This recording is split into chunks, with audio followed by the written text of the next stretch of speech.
Welcome back to our channel, The Smart Roots everyone. This is our 11th lecture of geography.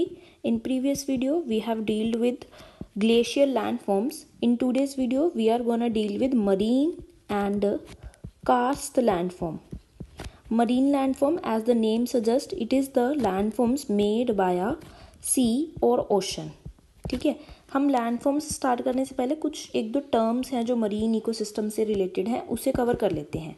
C if this is our ocean, ठीक है, यहाँ से land है, land start हो गया है इस पॉइंट के बियॉन्ड से, और ये जो स्लोप जा रही है इस स्लोप को हम बोलते हैं कॉन्टिनेंटल स्लोप. ठीक है, यहाँ पर एक जो है इस टिप पे थोड़ा सा राइज आता है, इसको हम बोलते हैं कॉन्टिनेंटल राइज. ठीक है, यहाँ से इस राइज के बाद से ये जो सरफेस है ये प्लेन स्टार्ट हो जाता है. इस प्लेन सरफेस को हम बोलते हैं अबेसल. ये सबसे लास्ट और बॉटम पार्ट ऑफ ओशन होता है, इसे हम बोलते हैं अबेसल. अब ये इकोसिस्टम काम कैसे करता है, देखो जब हवा चलती है, मान लो यहाँ से विंड आ रही है, तो इस विंड की वजह से क्या होता है, ये पानी ऐसे लहर बनाता है. ठीक है, ये ऐसी जो लहर बन रही है, जैसी लहर ऊपर बनती है उतनी ही लहर नीचे बनती है पानी के. यानी कि जितनी बड़ी लहर ऊपर बनेगी पानी के, उतनी ही लहर नीचे बनेगी. ठीक है, वैसे ही सेम यहाँ पर भी ऐसे लहर बन रही है. ठीक है, जब यहाँ तक आता है ना पानी, तो क्या होता है, इसको नीचे का सरफेस कम मिलता है क्योंकि ये स्लो पानी स्टार्ट हो गई है. यहाँ तक तो इसे इतना सरफेस मिल रहा था, लेकिन यहाँ इसे इतना ही सरफेस मिल रहा है, जिसकी वजह से इसकी बॉटम की जो लहर है ना वो ब्रेक हो जाती है, वो टूट जाती है और कंप्लीट नहीं कर पाती इस सर्कल को, जिसकी वजह से ये जो लहर है, ये जो वेव है, ये ऐसे रह जाती है, कंप्लीट सर्कल नहीं कर पाती. इस पॉइंट को हम बोलते हैं वेव ब्रेकर, जहाँ पर हमारी वेव ब्रेक हो जाती है. इसी पॉइंट्स पे जो क्या बनते हैं, सर्फ बनते हैं. आपने सर्फिंग वगैरह देखा होगा ना, एडवेंचरस स्पोर्ट भी होते हैं, टीवी में भी दिखाते हैं, जैसे सर्फ बोलते हैं उसे हम. यही अब जब पानी यहाँ तक पहुँच जाता है लैंड फॉर्म तक, तो अगर कभी किसी ने बीच में देखा हो तो पानी ऐसे वाइट फोम सा बना होता है, उसके अंदर झाग से बने होते हैं पानी के अंदर, है ना, उस झाग को हम बोलते हैं स्वाश. ठीक है, जब यहाँ तक लैंड तक पानी पहुँच गया तो जो एक्स्ट्रा पानी होता है वो अंडरग्राउंडली नीचे वापसी चला जाता है ओशन में. ये जो वापस जाने वाला प्रोसेस है इसे हम बोलते हैं बैक वॉश. ठीक है, तो यही कुछ टर्म्स हैं इसके साथ, wave breaker, surf, swash, back wash, continental slope, continental rise and abyssal. ठीक है, अब एक मरीन लैंडफॉर्म, एक मरीन इकोसिस्टम लैंडफॉर्म्स कैसे बनाता है, ये दो वेज से बनाता है, जैसे हमने पहले वाले लैंडफॉर्म्स में भी पढ़ा था, इरोजनल एंड डिपोजिशनल. इरोजन कैसे करेगा एक मरीन इकोसिस्टम, सिंपली यही अपने पानी की वजह से, यहाँ पर ये लैंड है ना, ये पानी यहाँ पर लैंड पे बार बार हिट करता रहता है, जिसकी वजह से यहाँ पर इरोजन होना स्टार्ट हो जाता है. इसे हम बोलेंगे इरोजनल डिपोजिशन, इरोजनल लैंडफॉर्म्स. ये 4 टाइप के होते हैं, cape and bay, cave and arch, stack and stump, cliff and wave cut platform. ठीक है, डिपोजिशन वाले 3 टाइप्स के होते हैं, beach, spit and bar, last is tombolo. तो इसे हम 1 बाय 1 कवर कर लेते हैं. सबसे पहले हम करेंगे cape and bay. Cape and bay क्या होता है, मान लो ये आपका कोई ऐसा यहाँ पे लैंड सरफेस है, ठीक है, और यहाँ पे ऐसे ऐसे पानी है. ये पानी जब यहाँ पर बार बार इसको हिट करता है तो हो सकता है ना कि यहाँ पर ऐसा सॉफ्ट रॉक हो, ठीक है, और इधर ऐसा कुछ हार्ड रॉक हो. ये अगेन सॉफ्ट रॉक है, तो ये जो सॉफ्ट रॉक है ये इसको एकदम इरोड कर देता है, जिसकी वजह से कई बार जब भी इसको ऐसा, this is our land surface, ठीक है, और ये यहाँ पर ऐसे ऐसे पानी आ रहा है.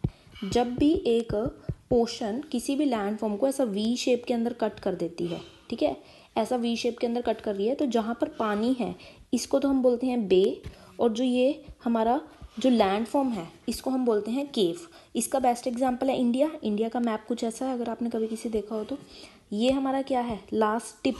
पहली बात तो ये केप है इंडिया एक, ठीक है, इसका ये जो लास्ट टिप है इसे हम बोलते हैं केप कोमोडियन, ठीक है। इसका जो यूजुअल नेम है दैट इज कन्याकुमारी, ठीक है। और ये क्या है, बे ऑफ बंगाल।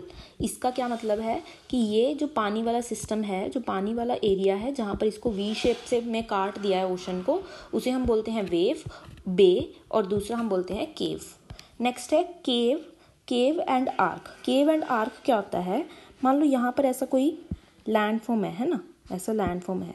जब पानी बार बार यहाँ पर हिट करता रहता है, ठीक है, पानी हिट कर रहा है, तो यहाँ पे ऐसा एक होल कर देता है पानी। जब वो सिर्फ होल कर देता है तब हम उसे बोलते हैं केव।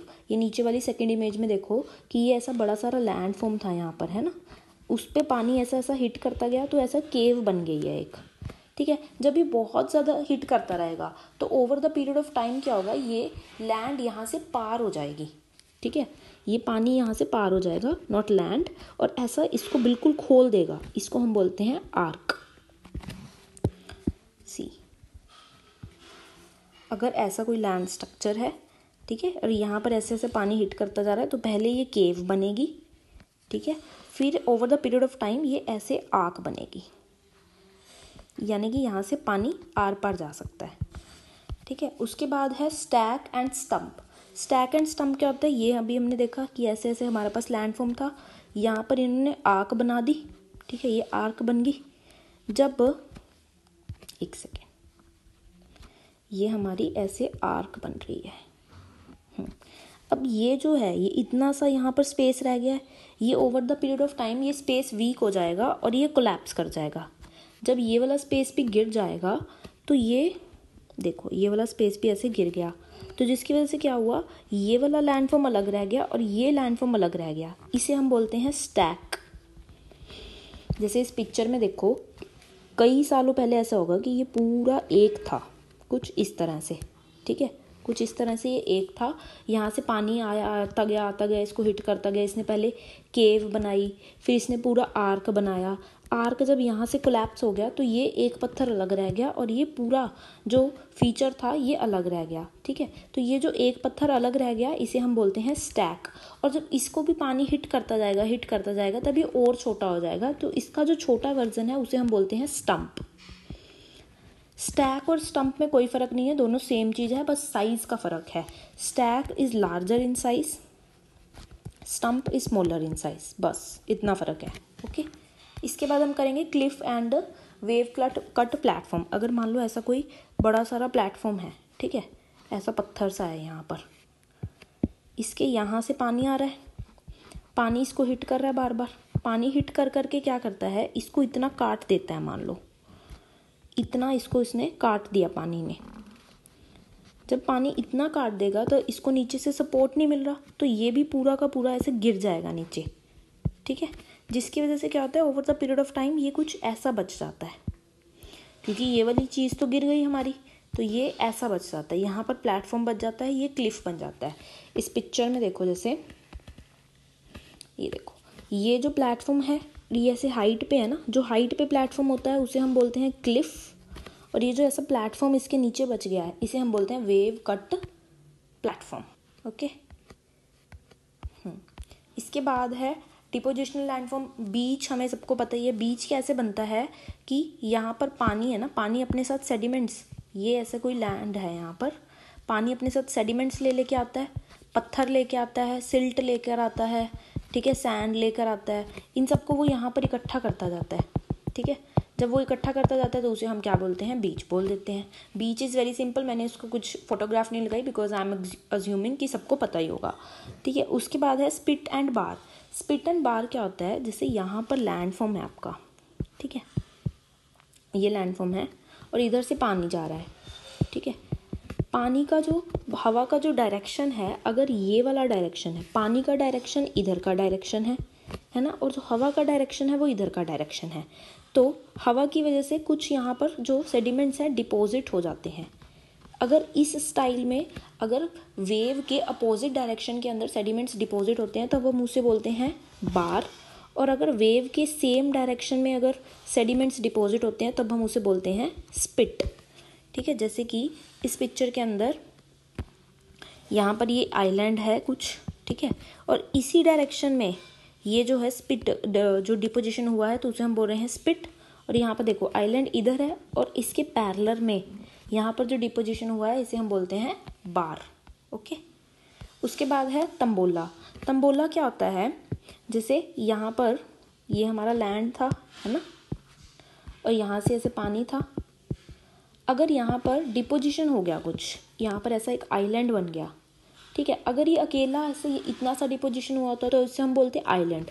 लेकिन अगर यही आइलैंड किसी और डिपोजिशन की वजह से ऐसे बीच से कनेक्ट हो जाए, ठीक है, ये आइलैंड है और ये आइलैंड और डिपोजिशन की वजह से इस बीच से कनेक्ट है, तब इस कनेक्शन की वजह से हम इसको बोलेंगे तंबोला। अगर ये कनेक्शन ना होता तो हम इसे बोल देते आइलैंड। जैसे यहाँ पर देखो इस फोटोग्राफ में ये एक डिपोजिशन है, आइलैंड टाइप सा है, और ये इससे इस डिपोजिशन की वजह से कनेक्ट है, तो इसकी वजह से हम इसको बोलते हैं तंबोला, ठीक है। इसके बाद है कार्स्ट टोपोग्राफी। कार्स्ट टोपोग्राफी क्या होती है, जो अंडरग्राउंड वाटर की वजह से बनी हो। ये जो टोपोग्राफी है हमें ऊपर नहीं दिखती है, ये हमारे ज़मीन के नीचे होती है। अब इसका नाम कार्स्ट क्यों रखा गया, क्योंकि जब ये जो अंडरग्राउंड टोपोग्राफी थी इसकी सबसे पहले स्टडी हुई थी कार्स में। Kars is a city in Slovenia of Europe, ठीक है। यूरोप में एक कार्स नाम की सिटी है, वहाँ पर हमारी सबसे पहले स्टडी हुई थी इस टोपोग्राफी की, तो जिसकी वजह से इसका हमने नाम रख दिया है कास्ट टोपोग्राफी। कास्ट टोपोग्राफी क्या होता है कि जैसे देखो ये आपका फ्लैट सरफेस है, ठीक है, ऐसा इसको थोड़ा 3D बना लेते हैं, ऐसे सरफेस है, तो अगर इस सरफेस के अंदर कुछ क्रैक्स आ जाएं, ठीक है, या किसी भी वजह से सरफेस ही ऐसा है जो पानी को सोख लेता है, तो अगर रेन वाटर आ रहा है या कोई भी पानी आ रहा है तो ये सारा पानी अंदर जाएगा, ठीक है, जो हम अंडरग्राउंड वाटर नहीं बोलते, जिसकी वजह से यहाँ पर एक पूरा सिस्टम बन जाता है, अलग अलग टाइप के लैंडफॉर्म्स बन जाते हैं, ठीक है, उसको हम बोलते हैं कास्ट टोपोग्राफी। इसे हम समझते हैं। देखो मैंने आपको बोला कि यहाँ पर ये जो ऐसा कुछ इरोजन है, ठीक है, ऐसा ये कटा हुआ है जहाँ से पानी पास हो रहा है, इसे हम बोलते हैं लाइमस्टोन पेवमेंट, ठीक है। अगर यही जो इरोजन है ये ऐसा बाउल शेप में हो, थोड़ा सा बाउल शेप में कुछ इरोजन हो, तो इसे हम बोलते हैं सिंकिंग स्टीन या फिर sinkhole. Sinkhole is a more preferred word, इसको हम बोलते हैं सिंक होल। जैसे जैसे ये पानी अंदर जाता है ना, तो ये अंदर पानी जो है इकट्ठा, पानी के अंदर जो साल्ट होता है वो इकट्ठा होना शुरू हो जाता है, ठीक है। अगर यही साल्ट अगर ऊपर रूफ पे इकट्ठा हुआ है तो उसे हम बोलते हैं स्टैलेक्टाइट, और अगर ये नीचे को इकट्ठा हुआ है तो हम उसे बोलते हैं स्टैलेग्माइट। ये देखो इसमें इस फोटोग्राफ में देखो ये अंडरग्राउंड है, ये हमारे कहीं पर ऊपर नहीं है, ये पानी ये धरती के नीचे की टोपोग्राफी है। ये देखो यहाँ पर पानी आके पानी इकट्ठा हो गया है नीचे, और जो पानी के अंदर जो साल्ट है वो यहाँ पर ऐसे साल्ट इकट्ठा हो गया है। ये जो अगर नीचे है तब इसे तो हम बोलेंगे स्टैलेग्माइट, ठीक है। अगर ये ऊपर इकट्ठे हुआ है तो इसे हम बोलेंगे स्टैलेक्टाइट, ठीक है। यही था बस कास्ट टोपोग्राफी में मेन यही है, sinkhole, limestone pavement, stalactite and stalagmite, 4 है इसके अंदर। That's all for today, thank you everyone.